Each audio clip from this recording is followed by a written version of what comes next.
What's up, everybody? Welcome back to another Rad and Dad channel video, or welcome if it's first time either way. Very glad to have you. We're on the bike. We're doing a 1,000-mile review of this bike, even though I'm at 1,270 miles as of filming. Let's roll the intro, and we'll get on to exactly what I like and don't like about this 2025 Harley Davidson Road Glide. Riding down a YouTube channel, it's the riding down a YouTube channel, it's the riding down a YouTube channel, it's the riding down a thing that you found.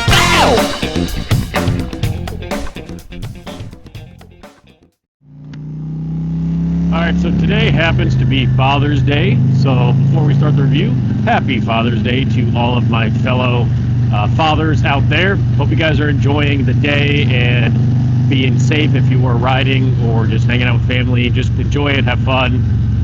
We deserve it. Alright, so into the bike. Obviously, I have changed a lot of stuff on this bike. You guys have seen, or should have seen, a bunch of the videos, and if you didn't, I have a playlist on the channel devoted solely to this bike's build series, so you guys can check that out. Now, I will start off the video by saying I tried to do this video last weekend, which is my main gripe about this bike. You can't, pretty much can't, jumpstart these bikes. For those of you who've seen the video from several years back now, I have the no-code jump box, which is a battery jumper. You can connect it really easy via, clamps like alligator clips, but specifically they have a lead, just like the battery tender lead, that can be just plugged in, like with the same kind of connection, just a beefier cable setup, and you jumpstart the battery just like that. So you could jumpstart the bike without taking the seat off within 5 seconds. Super convenient. I have never really had a dead battery from lack of lack of riding the bike until last weekend. Work has been super busy. We've taken a lot of trips with the kids, like family trips, vacation stuff, and I just haven't gotten to ride it's probably been about 2 months, unfortunately, like at all. Yes, I should have had it on a battery tender. No, I didn't. That was my bad. But bottom line, I came out, battery was dead. So you can't jumpstart these bikes. Harley has even put out a bulletin on it. They say just to charge the bike, don't jump it. Something happens where I don't know if it fries it every single time, but there's like a really high probability of it frying the ECU or something electronically getting screwed up to basically where you have a expensive paperweight and you have to take it back to the dealership. And that sucks. That really sucks. Now, say if granted, if it was just an old battery, I would have just gotten a new battery, whatever. And thankfully, motorcycle batteries are not that expensive if you're just getting like regular AGM batteries because they are smaller. However, every once in a while, there are exceptions to everything, and every once in a while, if you have a dead battery, it's nice to be able just to jump it instead of having to go through a charging cycle and let it charge forever. They do make quicker charging chargers, but I don't know. It just sucks. It's one of those convenience factors, and it does suck that we're not really able to do that anymore. So that's number one. And that's really about all my issues with this bike. The only other issue I have, which is not an issue, it's just a preference that most people have, is obviously we would like everything to be cheaper nowadays. These bikes are not cheap. However, once we get into everything I do like about it, I do think that these are a fairly good bargain for what you are getting. They made a lot of changes to the 24 and up, or technically 23 and a half models and up bikes, and big changes, huge difference, and I wouldn't say it's worth every penny, but it's definitely, like, I'm not upset that I paid this much for it. There's a lot that you're getting for that price. It's just obviously everything has gone up in price, and we would like bikes to be, not as expensive or more expensive as a car that I bought in 2012 brand new. So now we're going to get into all the stuff that I actually really like about this bike. One, I love cruise control. I never had cruise control before on a bike, and I love that. So that obviously comes standard on pretty much most touring bikes, whether it's Harley or whatever. I had never had that before, so now I'm spoiled with cruise control because I could sit here with my feet up on my highway pegs and talk to you guys and focus on what's around me and enjoy the scenery and be cognizant of traffic and everything. and chill out with my hands, have my hands hang down low, to stretch out, chill out. Cruise control is awesome. Cruise control is really awesome. I like how these bikes look. Now that is obviously subject to personal opinion. Most of this review is going to be subject to personal opinion. I really like how the newer style looks for the front fairing and the tank especially. I like how the tank has these kind of hard lines in the tank where it kind of comes up instead of just solely rounded out. I like that. I love the way the new bags looked. Some of you guys might dislike the fact that there's no longer stretched bag options on the S models, or even though there's no S's anymore. Some of you might miss that stretched out bags for like a Cholo kind of bike build, or just like a low stretched out bag or look. I personally I like the way it looks. I never wanted to have one of those because that significantly decreases your ability to take corners and lean. It decreases your lean angle. So these bags, I read an article on it a while ago. These bags actually are CAD designed or AI designed, whatever it was. They're designed in a way that you actually have more interior surface, or interior area, not surface area, interior area, while the lines on the bag and the design of it are made to look kind of thinner profile or more streamlined to the eye. So it looks smaller and you're getting more. Which is awesome. But also it's just a very sporty kind of approach to a bag design and style, which I really, really like a lot. So the bags, I like the look overall and everything with that. I like the fact that you don't have those pop-out vents like the older models don't. Those are, to me, ridiculous. Just leave the vents open, even when it's really cold. Right now, with the Clockworks windshield I have on here, my hand over here is not even getting any wind. I'm getting a little wind here, but that's my preference on how I have stuff angled and set up, because I want some flowing wind. I'm in Southwest Florida and it is hot. All right, the other thing is this infotainment system. This infotainment system is awesome. The whole thing is customizable. You can have different layouts. I'll go through some of them right now. If I remember how to get there, because it's been a while. Okay, so I'll go through some of them now. Disregard the check engine light. It's just got to reset itself after a couple cycles. Like I said, this was because my battery died. I tried whatever, and I tried turning it on a couple times before the charger was whatever. There's nothing wrong with the engine. I promise to check the codes. So you have your cruise, which is what I leave it on most often. And if I have Apple CarPlay, it'll go on the right, which is awesome to have Apple CarPlay on a bike from factory, wireless Apple CarPlay, I might add. You got Sport, which is fairly self-explanatory, very sport-oriented. All you have is the speedometer right smack dab in the middle. Tour is pretty cool if you are somebody doing just straight highway miles and it's in an area where you don't know, because this whole middle section of the screen would be taken up by your maps, whether it's Apple CarPlay or if it's your built-in HD maps. So you got a lot of options with the infotainment system. The other thing that's really awesome to add, which you guys should have seen me talk about once before, was the addition of being able to redo your factory stereo to the upgraded stereo systems. Excuse me. And be able to have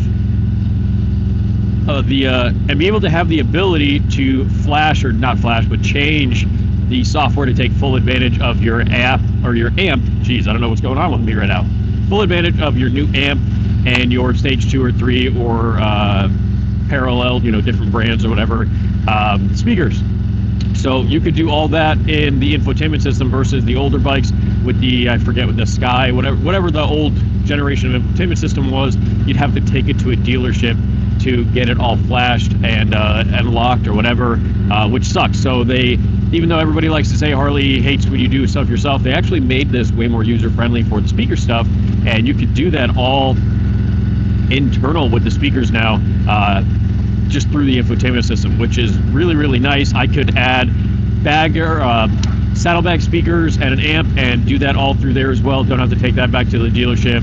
In this bike, you have the stage 3 audio with the amp at the front and the speakers in the fairing, which to me is enough, especially with the helmets that I wear, the ear protection or hearing protection, and the Clockworks windshield. I hear this music crystal clear, even at 70 plus highway speeds. It's really good. I asked when my wife was on the back, I asked her how the audio quality was for her in the back, and she said the exact same thing. Crystal clear audio, had no issues. The handling on these bikes is awesome. So I got into this a little bit in the past when I first bought this bike and I did my initial that's my new bike video. This bike, I test rode a Road Glide. I don't remember the exact year, but this was around 20-ish, 21 when I bought my Lowrider S, and I test drove a Road Glide and a Street Glide at the time, and I hated it.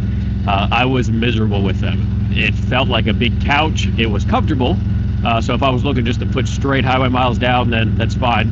It was very comfortable, but it just felt really big. It didn't feel nimble. It felt slow. It just wasn't a fun, spirited bike. These Gen 2 M8s, 24 and up, or 23 and a half up, CVOs from 23, these touring bikes, Street Glide and Road Glide, feel nimble. They feel very flickable. They feel very nimble. They don't feel heavy. They lowered the center of gravity for these year bikes. The suspension from factory, although there's still obviously incredible options from Screaming Eagle, not Screaming Eagle, Öhlins, which they have the Screaming Eagle version of the Öhlins, Fox, RWD, my personal favorite, GP suspension. I mean, if you like Legends, sure. I don't like Legends. What's the other one? Noeski. They're coming out with a lot of stuff for these bikes now too. So there are a lot of options that would raise the bar even more. However, from the factory, the suspension on these bikes is actually really, really good compared to what we were working with in the past years and compared to other bikes in the HD lineup, like the Softails. These bikes have pretty good suspension straight from the factory, especially considering they're not the CVO models. That being said, everything is comfortable. The ride is still very comfortable, but it also it encourages like a spirited riding. So obviously I have a different front end setup, or not lower front end, but the higher front end as far as the triple tree, the riser, the bars, and everything. I have a different setup that I personally like better, but even with the stock setup, it did feel nimble. It felt very quick to turn in, get out of turns. Everything felt very nice and spirited about these bikes, and it's hard to convey that in words because it's mostly just a feeling, right? So if you haven't ridden one of these bikes at all, I would very, very much encourage you. Is a fellow motorcycle brethren, and of course he didn't give me the 2-finger peace sign, and he was on a non-Harley Davidson bike. Go figure. Anyway, if you haven't ridden one of these bikes, go ride one, go test drive one. The only word of caution that I would advise you with that is if you really, really don't want to spend any money in the future, maybe don't buy one or don't ride one, because you're more than likely going to buy one. I know somebody I work with wants to go test drive one, but he's got an older Street Glide and he really wants a newer Road Glide, but he's worried that if he test rides one, he'll immediately buy it, and he doesn't want to buy it right now. So yeah, the Harley actually did a really, really, really good job with these bikes. The infotainment, the comfort level, the stock seats on these bikes. Obviously, I have a different seat. I've changed twice now. Stock seats on these bikes are actually really, really good compared to what they used to be. Again, you don't have to change the stock seats. Now, I changed them for some personal purpose and everything, but it was comfortable. It would have been more than comfortable enough for a rear passenger. It was that everything about the seat was fairly comfortable, very comfortable actually. It just didn't have a lot of back support, which is something I personally like, and it could have been a little bit firmer for my style. But the seats are great. The old seats used to be like immediately throw them out trash, but new seats pretty good. So seats, suspension, audio, styling, they've upgraded everything, which, as you would imagine, it's a newer bike. They upgrade everything. That's part of what companies do for newer model releases. But they did a really good job with everything. The venting in the front. I previously have had buffeting on pretty much every bike with a fairing that I've test ridden, whether it was my lowrider with the FXR fairing, the Road King fairing, a windshield. I test drove a buddy's Fat Boy with a windshield. I had buffeting with that. When I test drove the Street Glide, the Road Glide, years before, I had buffeting. Yes, I've tried different helmets. I've tried even without helmets. I'm in Florida. We don't have a helmet law. I have insurance. So yes, I've tried many different styles, many different setups through the years, and I've always had buffeting. With this stock bike, I got a little bit of buffeting, but much less than any of the other stuff I had ridden in the past. And now with this 10-inch Clockworks, or sorry, 9-inch Clockworks, I have zero buffeting whatsoever at any speed. So found my forever windshield. It's just a really good setup. But yeah, so they changed the buffeting because of how they designed ergonomics. They have these side little plastic adjustable pieces that really help with the buffeting that the past years don't. You could buy some aftermarket stuff that people have produced, but it's nice to get it stock on a bike. You could literally pick this bike up stock from a dealership and drive 800-900,000 miles home and be comfortable. Protected from the wind, no buffeting, fairly decent speaker from stock. It's just a good setup. Apple CarPlay ready to go, Android Auto ready to go. You don't have to buy any adapters like you had to buy in the past. It's got wireless stuff. It's got a built-in USB-C charger. It's awesome. It's ready to go. The other thing I really like about these bikes that's worth noting, because other years didn't have them, is the ride modes. And in a minute we'll talk about the clutch. So the ride modes. You got 3 ride modes. You got Sport. Actually, I don't remember what they're all called. I know Sport. So we'll look on there. We got Sport. You got to be in neutral or clutch pulled in. You got the rain mode. I think there's a normal one. Yeah, normal, which I think is just called drive. And back to sport. So you got 3 total. I leave mine on sport because I like having that instant torque at all times. So obviously that doesn't change how your engine performs. We'll talk about engine in a second too. That doesn't change how your engine performs, but it does change how your throttle interacts with your engine and what your computer tells your bike to do when you turn the throttle. So the rain mode is self-explanatory. Obviously, you got wet conditions. You want to be a little easier. You don't want to have as much wheel slippage probability. It's nice. It dulls down the senses of the bike and increases range for user error, which is convenient. The drive mode is kind of regular, and then the sport mode just gives you more of immediate feedback on the throttle, and it really does increase, it doesn't increase torque, but it increases the amount of available torque. It gives you 100% of the engine, 100% of the times. Super easy to break the rear wheel free, and super easy to do some power wheelies, even accidentally on at least the stage 2 bike setup, or stage 1 bike setup from what Harley calls stage 1. Clutch. So yeah, those are nice. Clutch. They went back. Thank God. I know some of you guys are going to be like, no, I don't. Hydraulic clutches are the best clutches ever. You're wrong. Hydraulic clutches suck.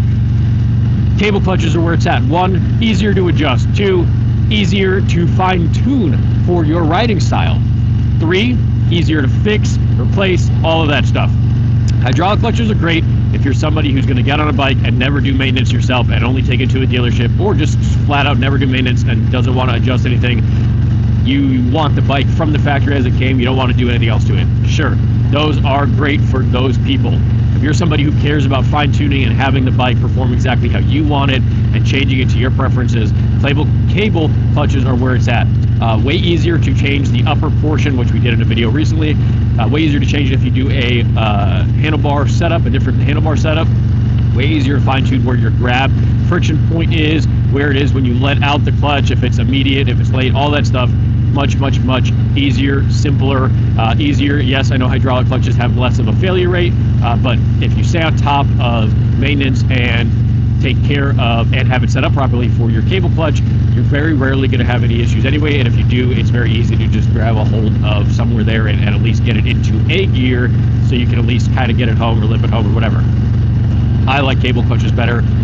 Most people like cable clutches better. Most people like cable and cable throttle. Cable clutches and cable throttles better. Get out of the way for this guy. Most people like both cable setups. I have come to really be okay with throttle by wire, mostly because bar jobs are way easier. That's a really good point for these bikes too. Handlebar jobs are going to be insanely easy for you if you get one of these newer bikes, these touring bikes. So they have quick plug and play wire setups for everything on the handlebars. So before, you used to have to unthread the wires and depin, whatever.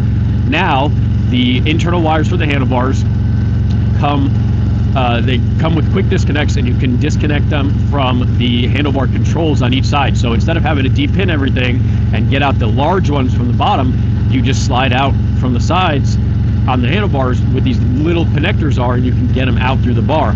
I personally went to the thrashing bar I have is the 1-inch all-around bar, so it's thinner than the 1 1/4. I think it's 1 1/4. I don't think it's 1 1/2. The larger diameter bar from Harley that tapers down to where the handlebars or the handlebar grips are, and I had no problem getting the wires in and out on that setup. It was easy peasy. So that's a huge change, not only in effort, but just it's going to make you feel better. It's not going to make you as frustrated. It's going to be a more pleasurable experience for you to do a handlebar job. It was so easy. I actually didn't know that before I did my handlebar job. I've done several in the past, so I just kind of knew what was going to be expected and just whatever. But once I saw that setup of it, I was so excited. I told my buddy, I'm like, bro, you got to get one of these, because he just went through a handlebar job that was kind of a nightmare with the company he ordered that was pre-order or pre-wired bars, and they kind of screwed him over. But yeah, it's a night and day change being able to do a handlebar job where everything is plug and play, quick disconnect. You don't have to manually depin anything. Just let's go ahead and just take a listen to this bike with this exhaust on here from Superlow and the tune.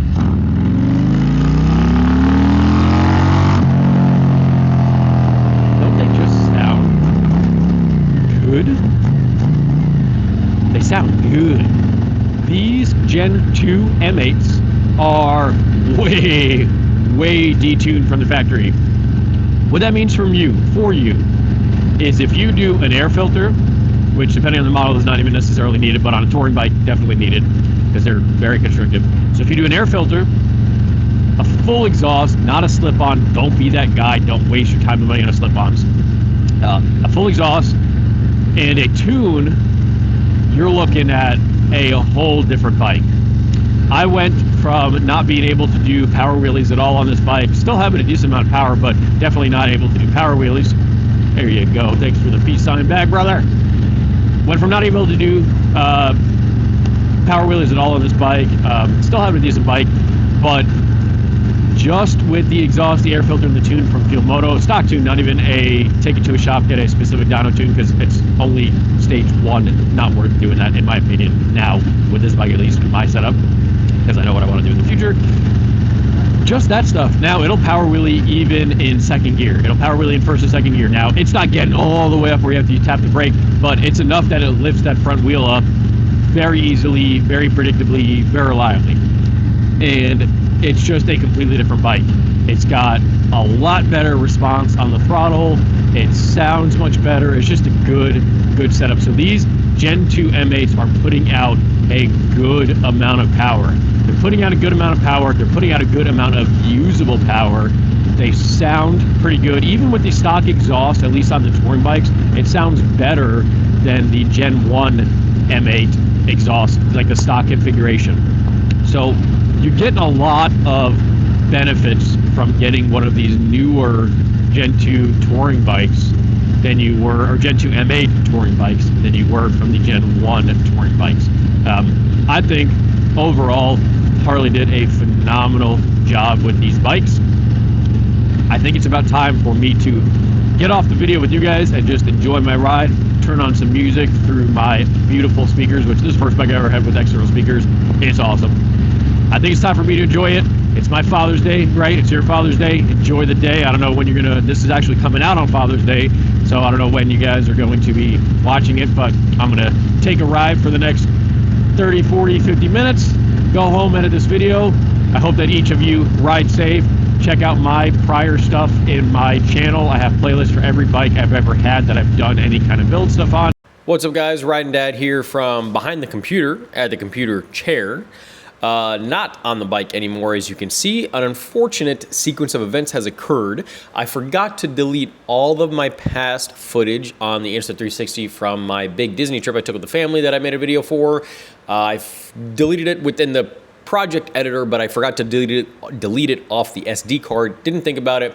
Went out for this ride. The screen goes black, you know, after like 30 seconds or whatever to conserve battery. Didn't think about it. Went to shut it off. When I went to shut it off, I realized that I was out of SD card space. So it shut the video off pretty much right where you just saw it cut off. So thankfully, I got through the review and it just cut off the signing off part of it. So I'll take that. Could be way worse. Thank you guys very much for watching. I hope you enjoyed the video. Yes, it wasn't like a spec sheet. I wasn't going through specs or whatever. You can find that online. What I tried to do was convey from a rider standpoint how this bike feels compared to others. My cat is going crazy with a piece of plastic she found on the floor. I got stuff hopefully the audio is decent. I got stuff cooking in the kitchen. Obviously, where else would it be cooking? I'm trying to meal prep for the rest of the week. But anyway, hopefully you enjoyed the review video. Hopefully you got something out of it, or you just enjoyed me on the bike. It's been a while since I've done a riding video. Got good use of the Insta360. Check out all the playlists in my YouTube channel for every bike I have. YouTube, obviously, turn on post notifications. Make sure you're subscribed to the channel. Like this video, comment. It all helps. Instagram, TikTok, I got everything. It's linked in every single description. All the URLs, just click them. Thank you guys very, very much for watching. And until the next time, ride safe, have fun. Dad out.